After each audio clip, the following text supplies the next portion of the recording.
बिहार का रिजल्ट आया शाम को, एनडीए को मिली 202 सीटें। जहां तक मुझे लगता है एनडीए ने खुद भी नहीं सोचा होगा वो इतनी सीटें जीत जाएगी।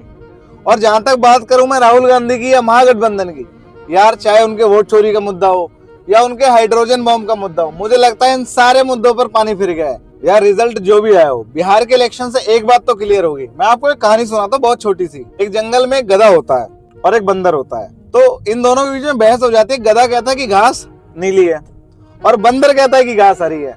तो बहुत गर्मा गर्मी हो जाती है। गधा कहता है घास नीली है और बंदर कहता है घास हरी है।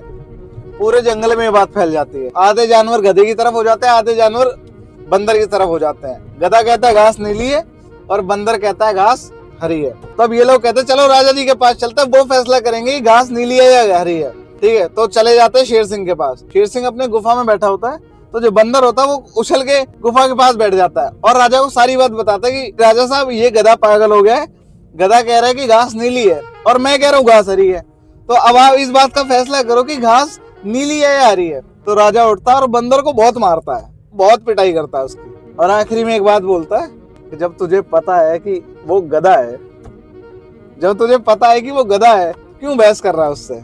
सेम यहाँ सिचुएशन आ रही, चाहे हाइड्रोजन बॉम्ब हो, चाहे राहुल गांधी के वोट चोरी का मुद्दा हो।